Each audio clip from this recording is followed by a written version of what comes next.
palabras, lo único que puedo expresar es mi agradecimiento. En primer lugar a Fernando, que es amigo y se nota. En segundo lugar, claro, a la Fundación Ortega Marañón, en particular a la de Marañón y el programa que Fernando, el profesor Fernando Andrés ha elaborado, yo creo que es muy bonito y no porque ya haya sido invitado, yo creo que es una buena idea. Entonces, yo creo que ya se ha hablado algo de osmosis. Lo único cuando cada vez que me siento en el sillón de Marañón, lo único que me entra es zozobra, porque de osmosis no ha pasado nada, pero realmente me conmueve, en fin, no es fácil, pero bueno, es lo que me ha deparado la suerte y lo llevo, claro, con mucho orgullo. Cuando me pidieron venir a hablar aquí, me dijeron, van a venir 70 estudiantes. Me celebro que todos compartamos la vida estudiantil. Y yo he montado una presentación pensando en los chavales. Yo nunca he contado mi vida en público, es la primera vez, ¿no? Y yo había pensado en que algo que fuera atractivo para los muchachos. Ya le dije a Fernando que yo no soy un modelo absolutamente de nada, y he hecho realmente lo que he querido hacer. Y a veces con bastante, en fin, desagrado por parte paterna, que me decía, chico, tú, porque yo hice bachillerato de letras. Dice, bueno, ya sabéis, ya lo ha dicho, mi padre fue, sin duda, el mejor filólogo de la segunda mitad del siglo XX y dejó pues, una obra de 150 libros, 500 artículos y fundamentalmente 7 hijos, 7 varones, de los cuales 5 son catedráticos de universidad y ellos sí que son sabios, son de humanidades, son de geografía prerromana, son de historia moderna, de literatura medieval. Les da gusto vivir en ese ámbito. Y yo hice letras. En el Instituto Padre Suárez de Granada ya dicen que uno no es ni de donde nace ni de donde pase, sino de donde hizo el bachillerato, porque donde se hacen las amistades de verdad que perduran, y como es el caso.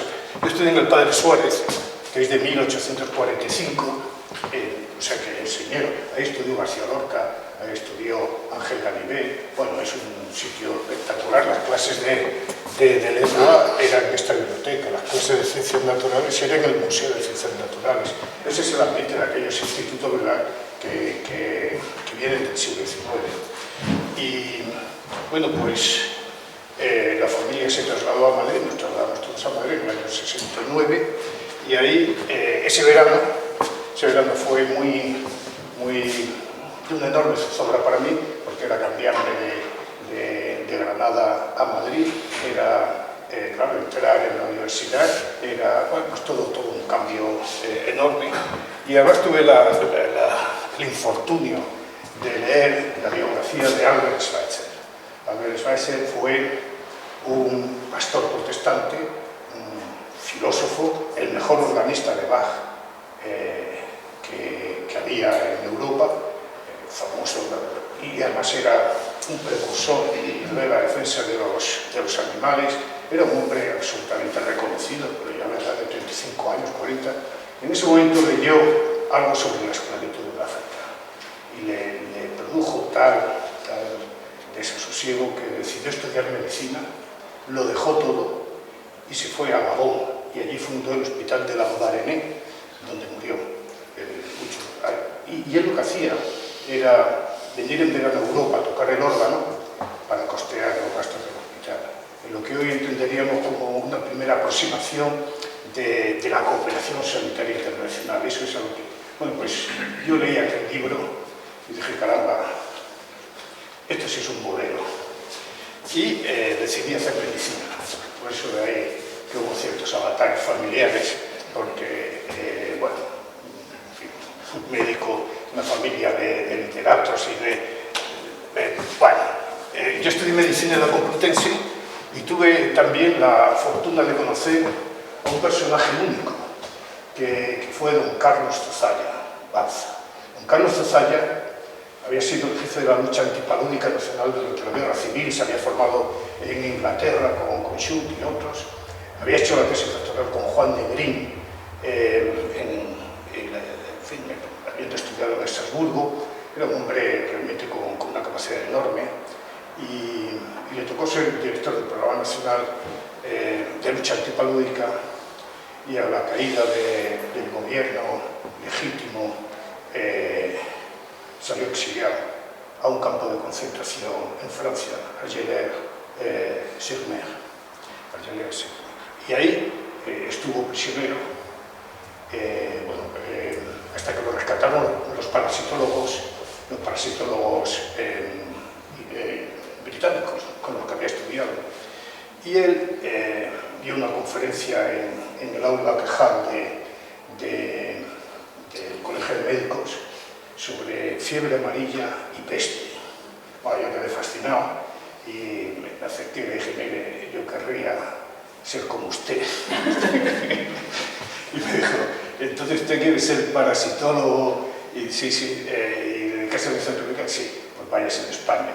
Y entonces me fui de España. Él me mandó al centro quizás el mejor que había en América, de malariología, que estaba en Venezuela, en Maracay, en la Escuela de Malariología, donde hice yo mi maestría en seguridad ambiental y en malaria y en enfermedades tropicales.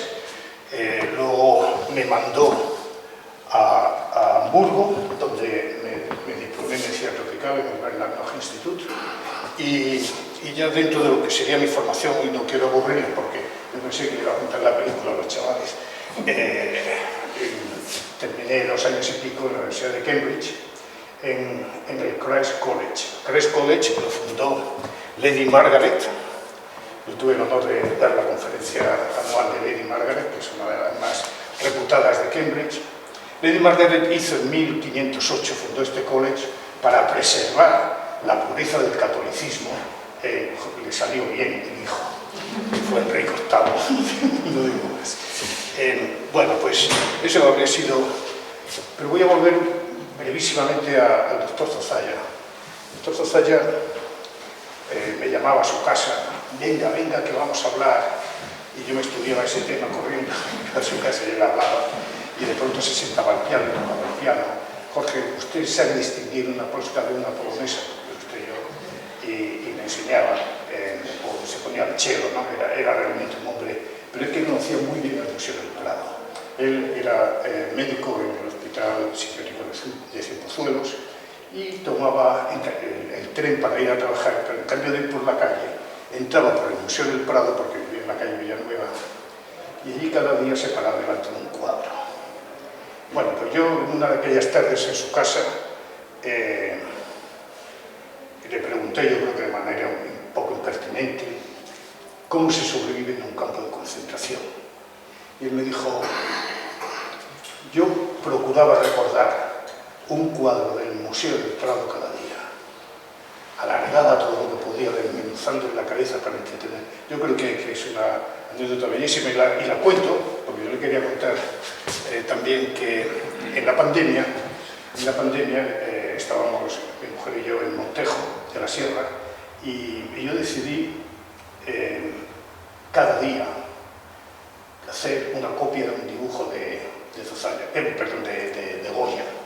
Había sido recientemente aquella exposición excelente en el Museo del Prado, Solo la voluntad me sobra. Y bueno, pues yo dediqué cada día a... Y si Goya... se me ha ido. Y si... Esto como apunto aquí. Sí.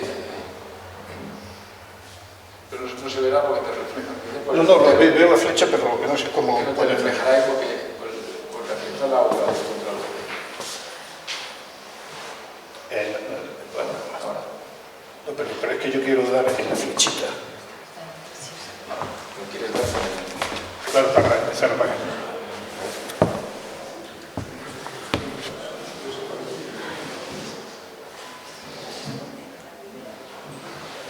Bueno, en la flecha. Que con el ratón. No, es igual. Bueno, el caso es que cada día iba dibujando si era una punta seca, yo copiaba la punta seca, si era una sanguina, pues hacía sanguina, carbón, lápiz, y así fui cada día haciendo un dibujo que me ayudaba a mí a pasar mi confinamiento.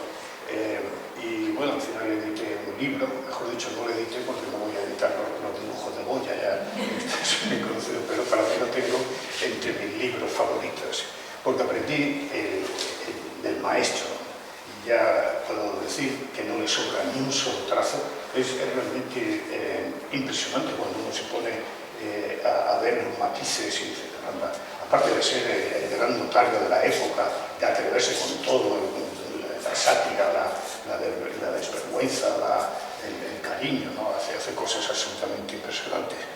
Entonces arriba, en homenaje a Goya, por haberme regalado parte del confinamiento, hay un gusto de él.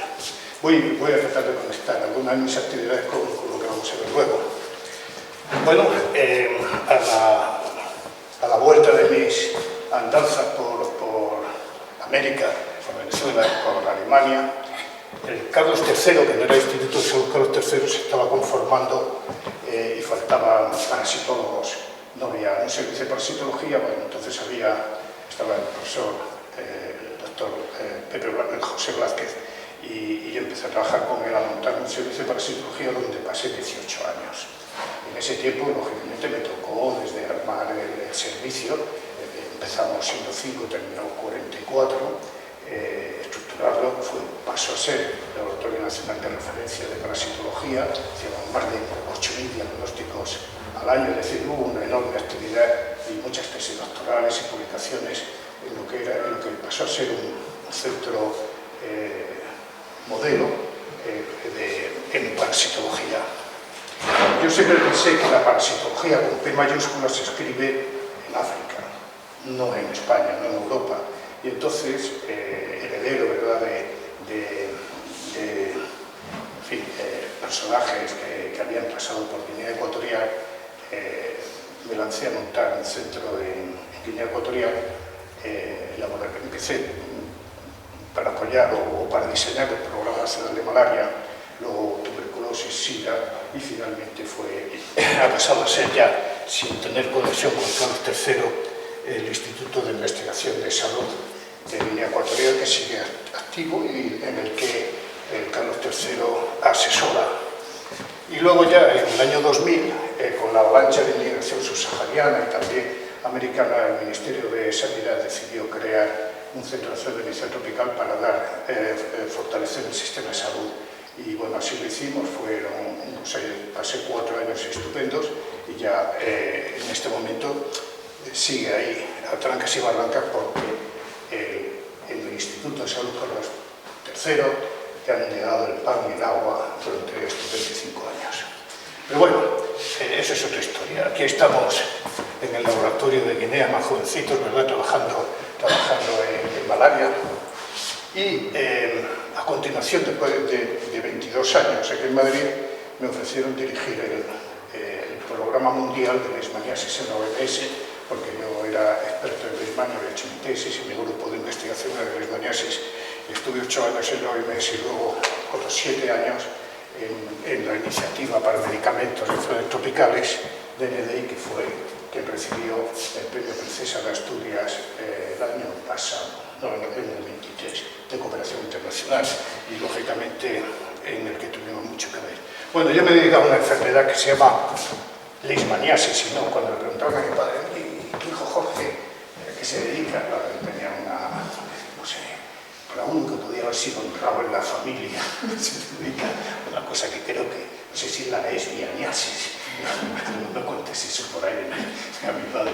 Bueno, el caso es que me he dedicado, Leishman fue el que descubrió la enfermedad leishmaniasis, es el nombre de la enfermedad, me he dedicado a ella de dos formas, una visceral, que mata sin tratamiento, se parece mucho a la malaria, y luego hay una forma cutánea que en América provoca pérdida del tabique nasal, del paladar blando,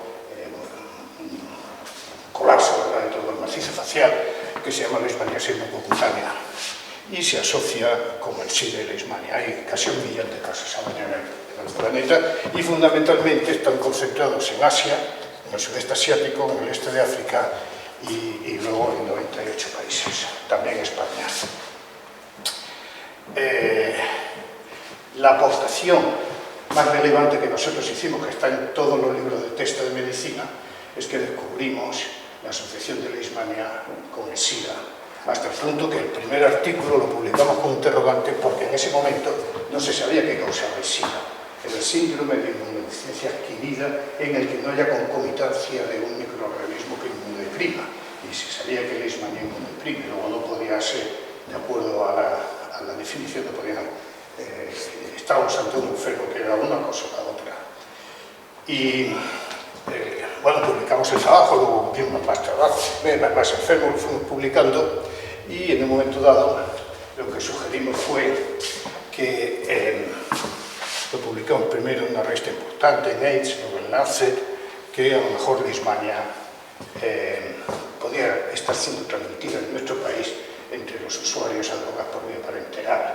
Nosotros teníamos 5,7 veces más drogadictos endovenosos que la media europea. Y bueno, había que probar eso, propusimos un ciclo, había que demostrar cada uno de los eslabones del ciclo, y cada uno de los científicos que había en el grupo aportaba su parte para responder a esa pregunta que era de salud pública. Y así hubo contribuciones importantísimas, se vio el porcentaje de jeringuillas, había aquel programa de intercambio de jeringuillas sucias por jeringuillas limpias para controlar la transmisión, pues llegaban bidones de jeringuillas sucias que provocaban un auténtico pavor en el laboratorio, claro.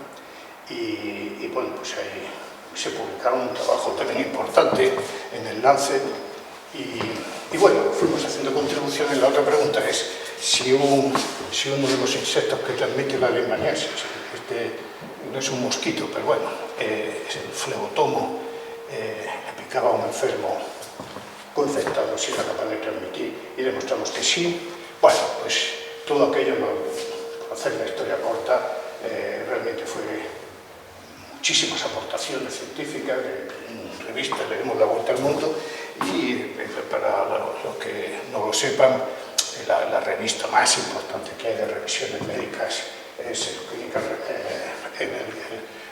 Clinical Microbiology Reviews. Y bueno, ahí a los 10 años me pidieron que escribiera un artículo sumarizando todo lo que habíamos visto. A los 20 años me volvieron a escribir, y a los 30 años también, y al último lo he hecho. Y bueno, digamos que hicimos un trabajo también interesantísimo. El perro se puede entender desde 3 puntos de vista. El perro es un enfermo para el veterinario y para el dueño, claro. El perro es un modelo experimental en los laboratorios, y el perro también es reservorio de Leishmania y de otros parásitos en el ciclo epidemiológico. Entonces, a nosotros lo que nos interesaba era el papel del perro en ese ciclo de transmisión. Publicamos muchísimo, pero porque pensé que era estudiante de medicina, no le iba a considerar hoy. A los 22 años, ya con el laboratorio montado de Guinea Ecuatorial, con todos estos trabajos que estoy contando, pasé a la OMS a dirigir el Programa Mundial de Leishmania. Y tengo que decir, en primer lugar, que la cooperación española me trató magníficamente bien. Yo había colaborado con ellos y me dieron un apoyo realmente impresionante, con lo cual pude establecer todo un plan estratégico para rescatar a la leishmaniasis del olvido, tratar de explicar por qué, siendo tan importante, se ignoraba. Y bueno, lo voy a resumir también en cuatro diapositivas. Lo primero, que cualquier enfermedad que no esté recogida por la Asamblea Mundial de la Salud es una enfermedad huérfana. Es decir, la Asamblea Mundial de la Salud es la reunión de los 192 países que componen Naciones Unidas, y bueno, en este momento deben ser 190, pero lo que refrenda a la Asamblea Mundial, que se reúne cada mes de mayo, eso va a realmente misa a todos los niveles. Y entonces son las resoluciones de la... Y esta era la primera resolución para la lucha contra la leishmaniasis. El tener una resolución te obliga, pero también te pone, ¿verdad?, el marco de actuación. También a los países les obliga, y también a la OMS. Y entonces tener por escrito cuál es el mandato de tu actividad es fabuloso, porque además eras tú quien lo había definido. Entonces ya en el año, 2 años más tarde de llegar a la OMS, yo creo que fue en el 2007, sacamos después de muchísimo trabajo de pasillo, sacamos la primera resolución de lucha contra la leishmaniasis. Ya teníamos el paraguas político. A continuación, claro, se echaba en falta tener la base escrita, técnica de cómo se debía afrontar. Hacía 20 años, el máximo posicionamiento que tiene la OMS son los Technical Report Series, los libritos, técnicos, y ese son realmente la Biblia de los países. Tú vas a cualquier ministerio de sanidad y tienen que tener la colección de los Technical Report Series de la OMS. Entonces publicamos inmediatamente un informe técnico, como digo, después de 20 años sin haberse actualizado. Otra de las cosas que se echaban en falta cuando ibas a pedir dinero, te decían, bueno, ¿cuál es el denominador? ¿Cuál es el problema? Pues mira usted, es que no lo sé bien. Hombre, pues entérese y luego viene a pedir el dinero. Entonces me lancé a una historia única, que tardamos 5 años en escribir el artículo. Es 388 páginas de artículo científico en una revista, y es el artículo hoy más citado en la historia de la leishmaniasis, que era país a país cuál es la situación de la enfermedad desde el punto de vista parasitológico, administrativo, de gestión, etc. Así repasamos los 98 países endémicos. Claro, es un trabajo muy difícil de igualar. Yo creo que ya se va quedando obsoleto, pero no hay nadie que quiera echar ahí. Todo esto se pudo hacer con dinero de España, y yo nunca me voy a cansar de decirlo. Y luego, claro, estos países no tienen dinero o no consideran que tienen que poner dinero para estas enfermedades, que son típicamente de la gente pobre, son de los que no tienen política, los que no votan, los que no... Y entonces, pues ahí tienen que entrar de manera subsidiaria las ONG o los organismos filantrópicos. Y se acaba de demostrar que el mejor medicamento, que era la anfotericina de liposomal, con una sola inyección endovenosa, curaba el 96% de los enfermos. Ahora explicaré un poquito más la importancia del asunto. Bueno, pues para mí fue mi objetivo siguiente en la OMS. Todo eso estaba escrito, ¿verdad?, en el documento de la Asamblea Mundial, y por tanto nadie me podía negar que lo hiciera si tenía el dinero, y como España me estaba dando el dinero, y lo podía hacer. El hecho es que valía $1.600 el tratamiento de estos enfermos en cualquier país. Por ejemplo, en la India, 1.600, claro, eso era imposible. Y me puse a trabajar para conseguir una donación. Y este es quizás uno de los momentos más felices de mi vida, que es el momento en el que el CEO de Gilead firma el acuerdo para entrar una donación de $500.000 viales para África, perdón, primero para Asia, esto es un hospital en la India, y también para África. Yo impuse que fuera África porque no lo querían considerar, porque les interesaba más, por motivos que también vamos a ver ahora, les interesaba más India, Nepal, Bangladesh, porque había un programa internacional. Y entonces querían salir en la foto, y yo obligué a que pusieran dinero a la... Y fue así, me pueden creer, ¿no? pero fue literal, ¿no? O entre África o no. Y para África hubo limitaciones, porque solo era para los enfermos más graves, y que aceptaran la donación, que no todos la aceptaron. El caso es que se firmó, ya se ha renovado 3 veces, y tuve unas críticas sobre todo muy feroces en contra por parte de Médicos Sin Fronteras, porque el criterio que tienen es que una donación se amputa cualquier otra iniciativa de laboratorios, es verdad.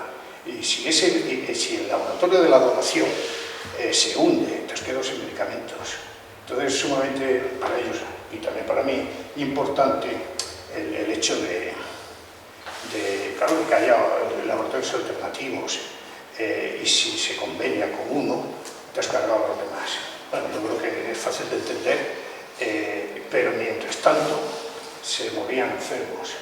Y en esas diferencias públicas, además con Médicos Sin Fronteras, también con DNDi, que yo me uniría posteriormente a ellos,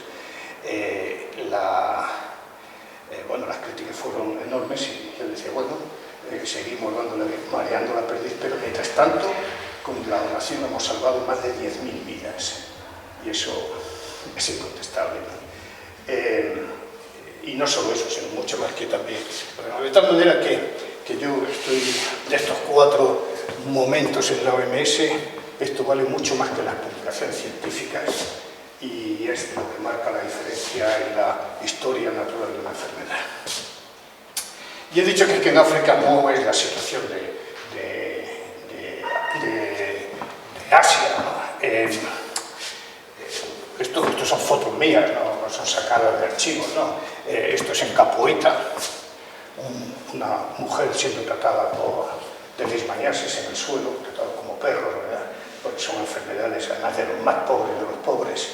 Y bueno, pues ahí con un gatillo está recibiendo el suero endovenoso, la medicación, bueno, un mensaje de esperanza al menos, ¿no? Y bueno, traía también para que los chavales se den cómo son las letrinas, ¿no? Esta letrina ya es sofisticada, no lo verán de allí, lo siento, pero esta tiene hasta tapadera. Y claro, todo eso cuando uno lo ve, dice, no, esto no puede ser, hay que cambiarlo. Entonces nosotros fundamentalmente nos focalizamos en Sudán, en el desierto de Gadaref, donde los enfermos de leishmaniasis son mandados a unos pabellones hechos con materiales tradicionales, con paja, y bueno, los retos se ven de esta manera. Entonces decidimos construimos dos hospitales, y aquí está la presentación de los planos, pero he perdido la foto donde se ven los hospitales, por mala suerte, a ver si lo encuentro algún día. Se hicieron hospitales específicos para estos enfermos en el epicentro de la enfermedad en África, y eso, claro, crea también, yo creo que en cooperación, invertir en ciencia es la mejor inversión que hay, porque si tú generas unos laboratorios, si tú generas unos hospitales donde se puede trabajar, retienes cerebro, es gente que no se tiene por qué ir, ¿verdad? Y eso es esencial. Yo creo que esa manera de interpretar la cooperación no la entienden en ningún sitio, no se entiende, y sin embargo yo creo que es fundamental, porque si no van a quedar subsidiarios siempre de lo que les venga, y no van a tener su propia voz. Y bueno, otra de las cosas que yo hice, en el que presté especial interés en la OMS, fue la respuesta a epidemias. Y a mí me decían que la OMS no era un implementing organization, que nosotros no tenemos que dedicarnos a eso. Yo decía que si no yo me iba, vamos, que si había una epidemia allí me...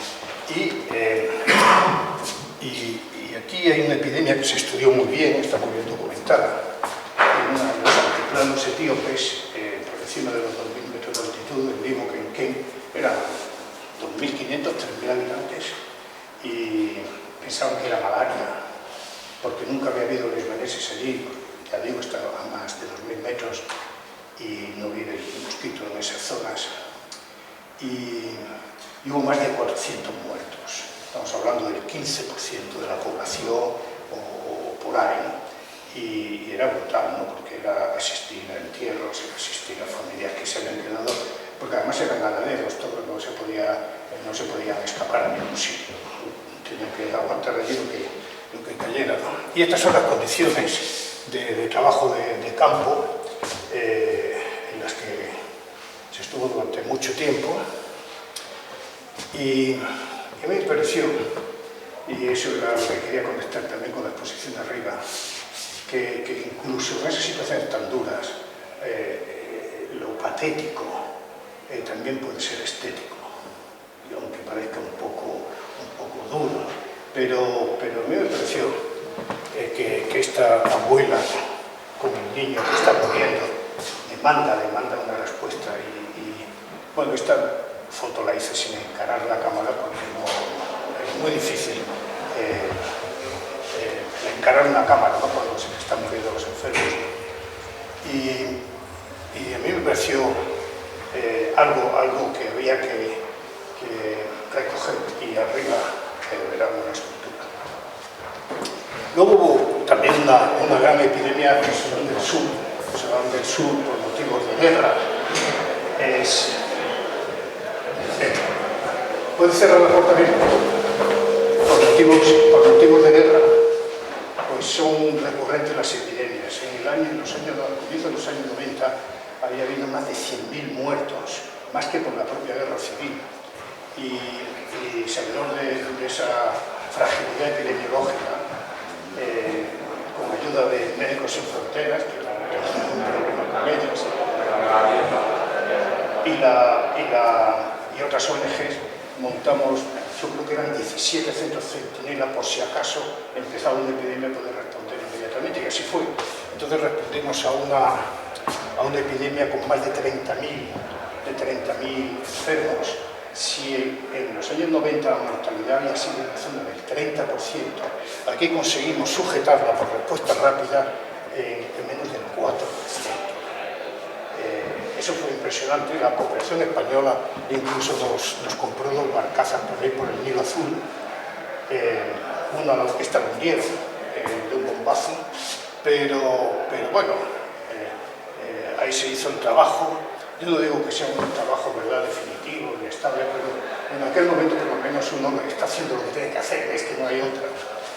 Y en ese contexto de pronto te encuentras algo que también te toca la retina, es algo que te conmueve, que te llama la atención, a lo mejor porque todos tenemos un poquito de tecnólogos en nuestro ser, ¿no? Pero claro, ver a los números, ver a los tincas, ¿no? Es una cosa, bueno, estas son fotos de hace 4 días, ¿no? Es realmente impresionante, y también es uno de los temas que yo he recogido en una exposición que hice de dibujos, y lógicamente no está aquí. Y luego, claro, el gran problema fue el de Asia. El de Asia, el sudeste asiático tenía 200.000 casos al año, India, Nepal y Bangladesh. Tenía 200.000 casos y ahí había que hacer una respuesta. La respuesta vino de los políticos, se adelantaron a los científicos, todo hay que decirlo, y lo que quiero decir es que el estar allí bueno, yo creo que es muy importante, porque puede haber momentos durísimos. Aquí les traía a los estudiantes cómo se hace una función esplénica en el campo. Aspire, sujete la inspiración, se mete la hoja, se saca y hay que arribar la muestra de bazo para hacer el diagnóstico de los meses. Pero claro, sales de allí y te encuentras una vendedora de telas que está vendiendo algo así tan maravilloso como esa tela, de una plasticidad enorme, y al menos uno se agarra a esos momentos, ¿verdad?, de felicidad transitoria, cuando todo el día puede ser bastante duro. Hice un óleo.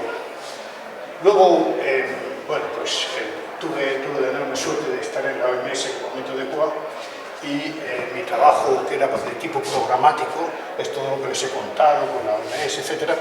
Y también, en paralelo, los científicos iban haciendo su trabajo, iban desarrollando medicamentos nuevos, y en el 2002-2003 se sacó adelante la Multifusina, que era el primer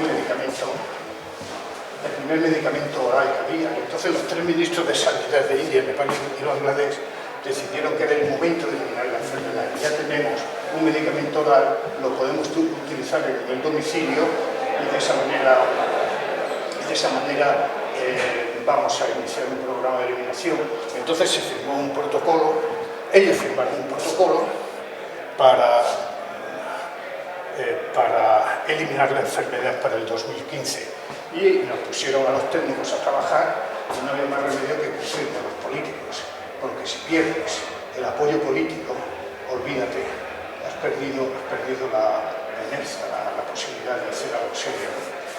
Bueno, no voy a entrar más en el asunto, simplemente decir que un catedrático de Calcuta había hecho un descubrimiento esencial, está publicado en el New England, de que una sola inyección endovenosa de 10 miligramos por kilo de peso de anfotericina B liposoma curaba el 96% de los enfermos.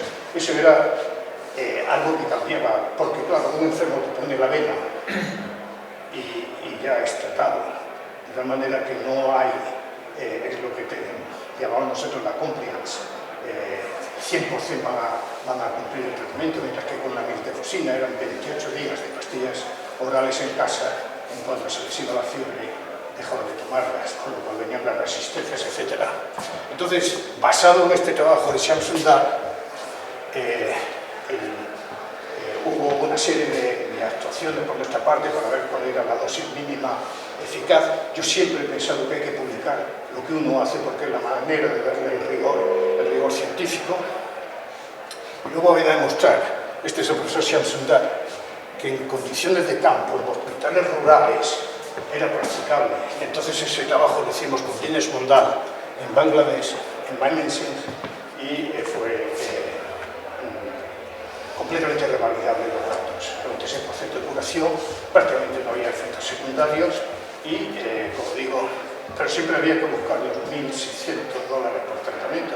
De ahí el trabajo en paralelo de conseguir la donación que mencioné. Bueno, con la donación, este es el primer enfermo del mundo que se trata con anfotericina B liposomal fuera de los ensayos clínicos. Esto ya era el primer enfermo que llegaba, había que tratarlo. Y con todas estas demostraciones científicas previas, y en ese momento, con la donación, se introdujo en los 3 países y la caída de casos fue absolutamente drástica. De unos 200.000 casos, aquí pone 44.000 que eran los notificados, pero la segunda notificación se sabía que era de 5 veces. Unos 200.000 casos en este momento. Eso ocurre en el 2005, es cuando se lanza el programa, y es en el 2012 cuando se introduce la anfotericina B liposomal. En ese momento, con una cantidad de 200.000 enfermos, en este momento tenemos menos de 700. Es una enfermedad que ya se ha anunciado. Bangladesh es el primer país del mundo que ha eliminado la enfermedad.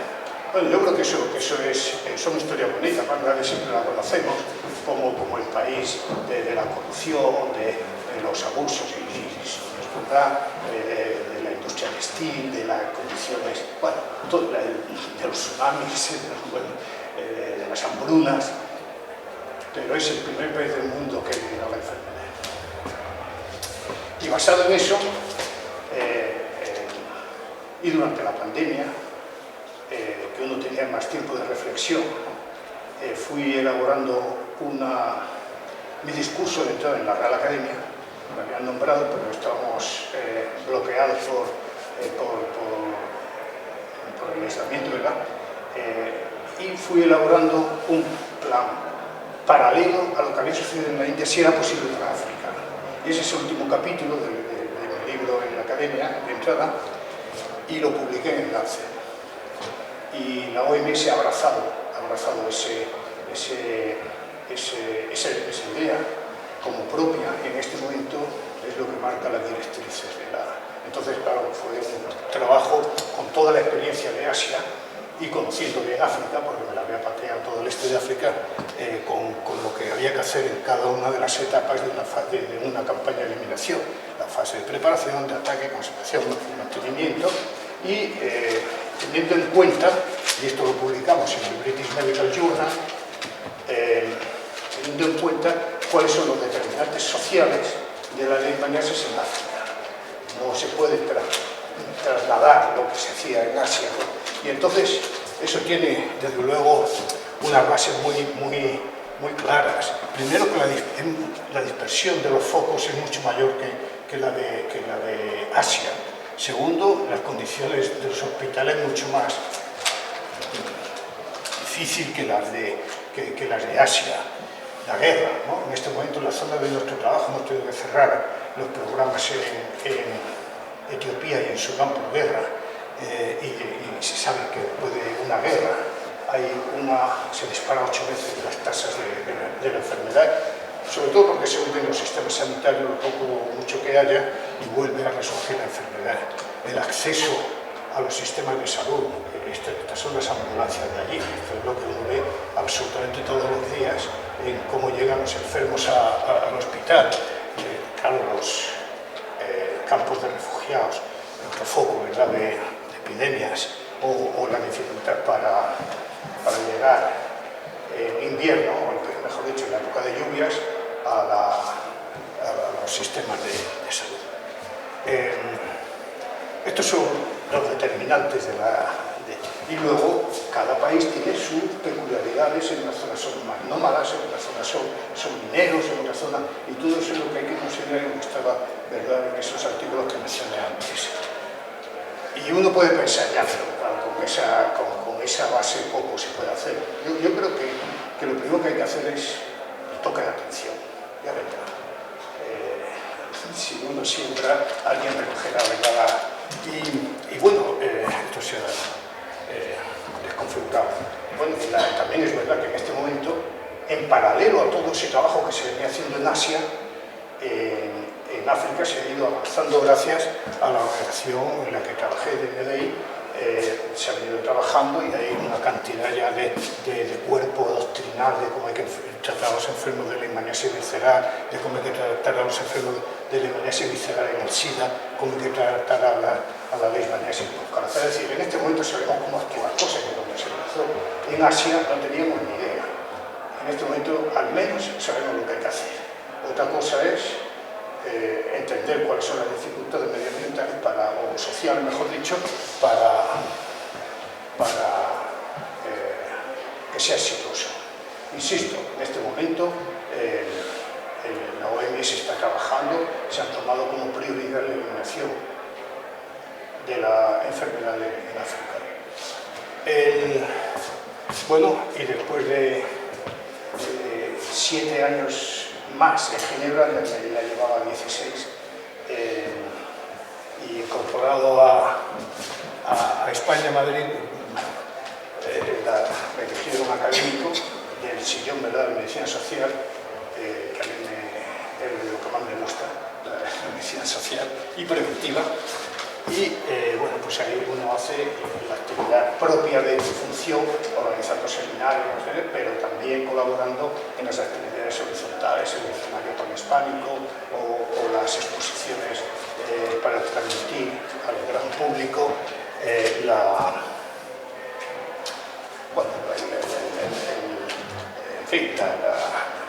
que es la medicina, la enfermedad.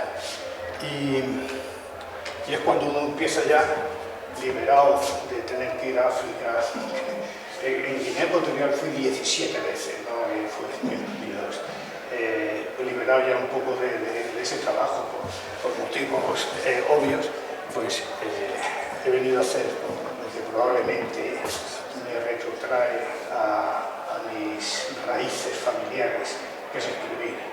Y bueno, pues hace poco tiempo sacamos un libro sobre Félix de Azara, y aquí tenemos un azarista de primer orden, y publicamos con el profesor Antonio Campos, y en este momento algo que uno no puede desprenderse, que es cómo combinas la enfermedad, en mi caso son las enfermedades infecciosas y epidémicas, con el arte. Y ya el primer volumen ya está hecho.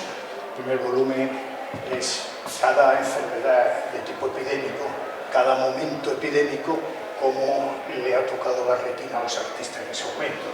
Si tomamos la poliomielitis, pues los primeros registros que hay son los de Egipto, 1400 a.C., con el funcionario Ruma, que va con su pértiga y su pie equino, su pie flácido. Y luego ya tenemos los cuadros de Bruegel con el Mosco. Luego tenemos a Sorolla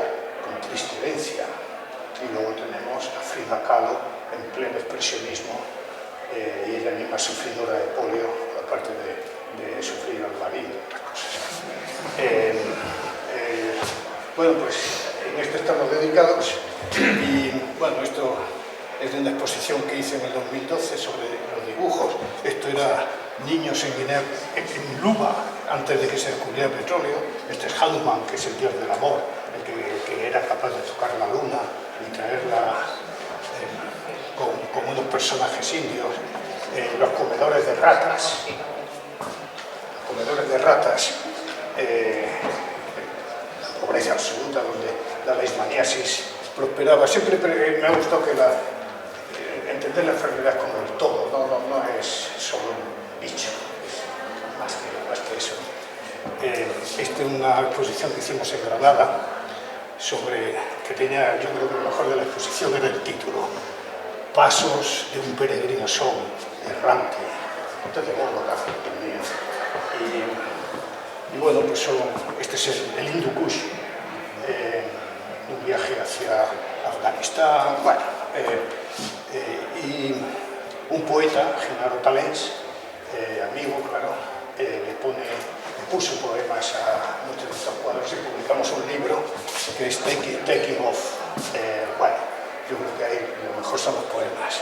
Y en este momento, por donde estamos, estoy embarcado en una exposición, o preparando una exposición, mejor dicho, sobre la ruta de la seda de Samarcanda a Granada, las zonas críticas de la ruta de la seda por donde yo he pasado desde Mongolia hasta Granada. Granada llegó varias veces la ruta de la seda. Y bueno, pues son las tumbas imperiales de Samarcanda, este es el Hanuman, este viento del desierto, un halcón gerefalte, el mayor cementerio del mundo, que es el Mediterráneo, y la lámpara. Y bueno, uno no es nada sin sus equipos, y este es el equipo de Majadahonda, de parasitólogos, el equipo de especialistas en medicina tropical de la segunda etapa. Aquí, mi grupo de la OMS, que vimos la final del mundo en el Millennium Hall de Etiopía, 5.000 personas ahí, el 99% a favor de España y en contra de Holanda, y ya el grupo de BNDI. Y 3 personas que yo creo que son muy, en mi vida profesional, son enormemente carismáticas. Margit Den Boer, de Médicos Sin Fronteras, Karin Mer, epidemióloga del CDC de Atlanta, y Fabiana Alves, de NDI, que me sustituyó, pero está haciendo excelentemente bien. Luego la familia, claro, la familia siempre queda por ahí. Ella es Carmela, que es doctora en Bellas Artes, y hace cosas en arte bastante mejores que las mías, dicho sea de paso. Carmen es médico rehabilitador de Gregorio Marañón, y Jorge haciendo la tesis doctoral en Burkina Faso, que no se podía buscar un país más fácil, sobre sostenibilidad alimentaria y cambio climático. Y termino ya con esta frase de Marañón, que yo creo que es la emblemática: la ciencia que no se transforma en conciencia social no merece siquiera llamarse ciencia. Muchas gracias.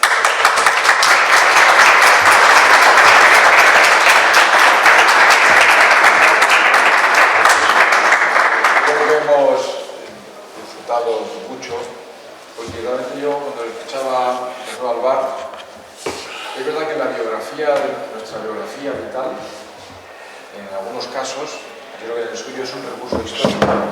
Conocer el recorrido de la salud pública, la salud en el mundo, en diferentes países, y ahí impregnamos su biografía de vida, pues a todos nos transmite un recurso histórico de lo que ha pasado y lo que puede pasar en el mundo. Yo tengo alguna pregunta que hacerle breve, porque luego vamos a ver la exposición y yo le voy a pedir que él también nos sitúe un poco antes de pasar a visitarlo. Pero también quiero darles a ustedes tiempo, que es la deferencia y la amabilidad de estar aquí con nosotros. Si quieren hacer algún comentario, alguna valoración, alguna pregunta, pues en ese momento de que ustedes tienen la palabra, será muy bienvenido. Adelante. Profesor, por favor, ¿puede repetir el nombre del medicamento con el que se trata con una sola dosis? Anfotericina B. Anfotericina B. Liposomal, le tienen liposomas, y el IR son unos carriers lipídicos. Pero eso es un antibiótico. No.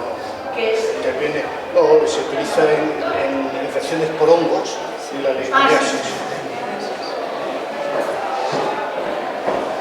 ¿Alguna pregunta más que hacer? Bueno, como aquí tenemos también costumbre en la casa de aprovechar las oportunidades como esta para pedirle al ponente, lo improviso, a lo mejor no le incomodará nada, porque no le incomoda nada. Bueno, no creas. Vista la trayectoria, Jorge, yo me situaba, según te escuchaba, en la experiencia del COVID. Como la experiencia del COVID ha hecho, de alguna manera, saltar las costuras del proceder sanitario en el mundo, las ha tensionado, como se dice ahora. Estamos viviendo ahora un post-COVID en el ámbito organizativo, en el ámbito profesional. ¿Cómo, desde el punto de vista de la epidemiología, de la salud pública, de la salud global, cómo sitúas tú el afrontamiento de lo que nos ha de venir en el futuro? Parece que todos los epidemiólogos nos dicen que hoy se llama COVID, pero mañana se llamará un hongo, o se llamará un nuevo virus, o se llamará una nueva forma. Entonces, veo cuando te escuchaba, tú decías, has dicho varias veces, si no estás de acuerdo, no estás cerca de los políticos, lo tienes crudo, porque puedes tener la ciencia, pero como no tengas el entorno tuyo, y yo veo que ese fenómeno que tú has vivido, en el fondo yo veo las debilidades o las fortalezas que se han planteado en el COVID, que ha habido tanta pena y tanta desgracia. La fortaleza han sido las personas, los sanitarios fundamentalmente y los pacientes.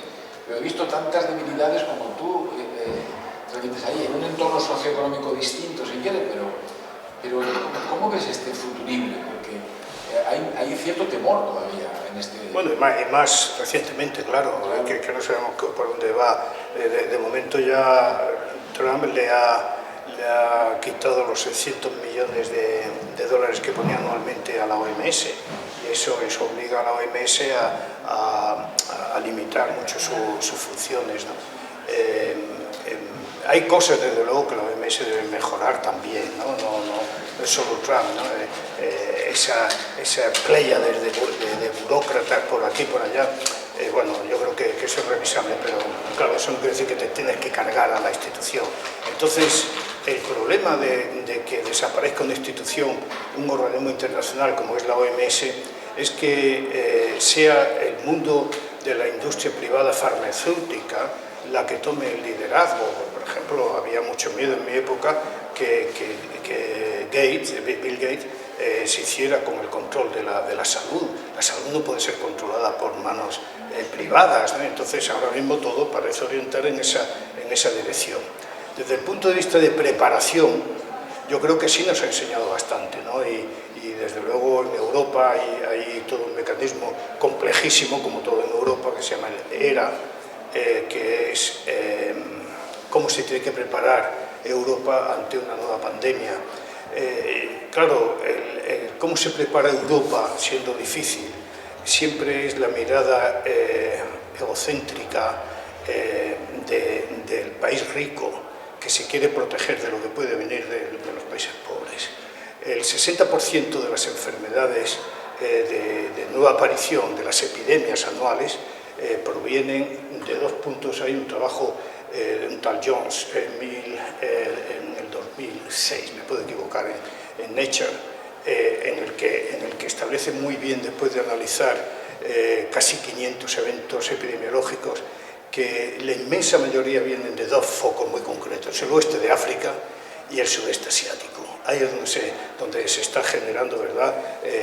Donde los animales dan el salto de su ámbito silvestre al ámbito peridoméstico, porque se les altera los hábitats y tienen que buscar alimento. Ahí entra en contacto con un humano, es el caso claro del ébola, por ejemplo.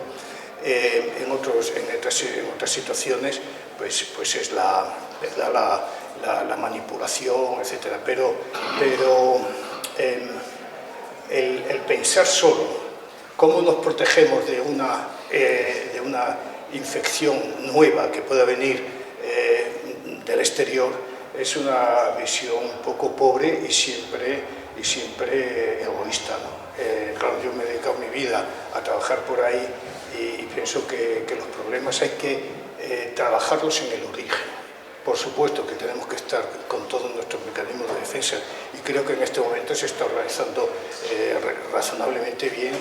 La OMS se está haciendo y Europa se están haciendo, se están pertrechando haciendo el análisis de posibles patógenos, de qué herramientas pueden ser útiles, ¿no? Las famosas mascarillas. Se puede ver en una bola de cristal cuál puede ser el patógeno nuevo. Hombre, todos vuelven a decir, vuelven a apuntar hacia la gripe H5N1.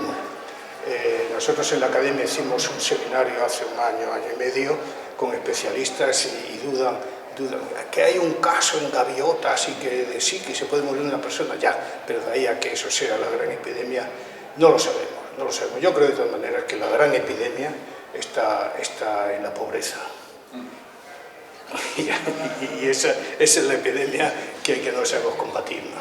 Recuperamos la palabra hambre que decía Gregorio Marañón en las urdes también. Hay una enfermedad, él decía que el diagnóstico era ese dolor abdominal que pasaba en el labriego judano, que lo obligaba a sentarse durante un rato y se le pasaba, pero luego volvía, y el diagnóstico era hambre aguda. Bueno, hay hambre aguda y hay hambre crónica, claro, o sea que eso está bien delimitado, ¿no? Y tiene unas patologías de diferente comportamiento, ¿no? Y tiene que ver con la capacidad cognitiva, con la capacidad de aprendizaje, tiene que ver, claro, todo eso que se sale bien. Muy bien, señores, vamos a transitar ya terminando las intervenciones para pasar luego a la planta segunda.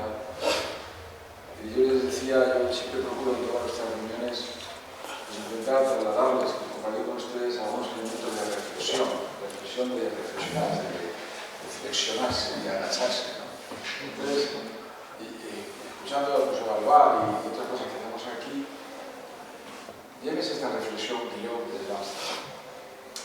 Creo que con esta exposición de hoy, conferencia, bibliografía, vital, como vivimos un tiempo un poquito raro, ya sé que lo somos raros en otros momentos, en el nacimiento, en la ilustración, en la baja edad media, para que ahora va muy rápido y queda fase de atontamiento neuronal. Entonces, yo quiero ser un poco crítico en el sentido, fíjense, al escuchar hoy a José Balbá, que es una reflexión mía. Es como si yo penetrara en el cerebro, ahora que está tan de moda, buscando sabiduría. Y veo que no la encuentro. Me encuentro que está llena de conocimientos. Cuando busco la estantería de los conocimientos me doy cuenta que no son tales, que es solamente información. Estamos confundiendo la información con el conocimiento. Y el conocimiento lo estamos identificando como sabiduría cuando es ajeno de experiencia. Esta carrera que la medicina, la que nosotros vivimos, se caracteriza por la palabra experiencia. Si es ajena a la experiencia, que no es el experimento, entonces es ajena a todo. Por eso la medicina, esta medicina que nos ha pasado José Álvarez, cuando la medicina es una ciencia, es un estudio de probabilidades. Pero cuando la medicina es trabajar con el hambre, la pena, la incertidumbre, entonces es un arte. Y quizá pienso yo que de ahí que viene la pena artística de José Álvarez, que él ha visto mucha incertidumbre de mi vida. Pero llegamos al final. Yo le quería pedir, estaba viendo que está Federico Puyolo, que es nuestro director cultural de la institución, si en 2 minutos nos cuenta qué vamos a hacer arriba, qué tenemos arriba. Yo ya les he comentado a Federico dónde estamos, el lugar, pero cómo hemos montado la exposición, y luego le voy a pedir a José Álvarez que él nos haga una visión de lo que vamos a ver con él ahora y que nos sitúe. Bueno, muy brevemente, porque yo creo que lo más importante es que vayamos a ver las obras y sobre todo el trabajo del profesor. Lo que hemos hecho es lo que en cultura se llama colonizar un espacio, ¿no? Es decir, lo que hemos hecho es, en la misma exposición que tenemos permanente de Marañón, que está en la segunda planta, hemos aprovechado esos espacios para poner, sin duda alguna, una selección, porque la verdad que da para una selección de las obras del profesor Alvar y sobre todo algo que Fernando hace mucha referencia, es decir, aquel que ocupa hoy el sillón de Gregorio Marañón viene a casa del señor Gregorio Marañón a exponer su obra, ¿no? Para nosotros esto nos parecía como muy poético, ¿no? Nos parecía como una parte muy importante, ¿no? Entonces lo que van a ver ahí es una selección de obras que están dentro de la propia exposición de Marañón, con esa confluencia que aquí en esta casa y que Fernando y yo estamos trabajando entre cultura y ciencia, ¿no? Es decir, cómo habla la cultura y la ciencia y cómo hay esa simbiosis entre los dos elementos, y en Gregorio Marañón, que además estuvo en las dos academias, era una cosa que era como muy lógica y normal. Y teniendo sin duda alguna las obras del profesor, nos parecía que era una oportunidad única para tener una exposición dentro de una exposición, y por supuesto que ahora disfruten sin duda alguna de esas obras fantásticas, y agradecerle al profesor que haya pensado en nosotros y que nos traiga esta muestra tan importante para nosotros. Muchas gracias, Federico. ¿Qué vamos a ver entonces? Bueno, pues hombre, yo creo que lo que acaba de decir Federico es absolutamente esencial para mí, el poner mi obra que he compartido con algunos de los que están aquí presentes en el contexto de lo que es el espacio expositivo de la obra de Marañón, donde están sus libros, sus autógrafos, sus artículos, sus fomentos. Yo creo que es un honor el que se me hace, es un amasajo y son las antiguas habitaciones de la residencia de señoritas, son habitáculos de unos 3 por 3 metros con los paneles de la exposición de Marañón, y en medio hay una peana con una escultura, en otros hay 2. Y bueno, son temas eclécticos, ¿no? En la medida que unos tienen que ver con mis viajes, otros tienen que ver con las enfermedades, otros tienen que ver con... uno es un mitómano y me parece que los maestros están para admirarlos, y tengo varios ahí, y sobre todo también amigos, ¿no? que con mucho gusto me dedicaba a retratarlos, ¿no? Entonces, bueno, si queréis pasamos. No me llaméis profesor porque en este momento ya me quito el sombrero académico y me pongo el de artista, sí que artista mucho decir, ¿no? Entonces, bueno, vamos a empezar viendo, yo creo que en la sala primera hay algo que fue muy importante, que fue para todos, pero la epidemia, la pandemia, ¿no? Y es el memorial para la pandemia, que lo hice en un momento de mucha tristeza. Había muerto mi hermano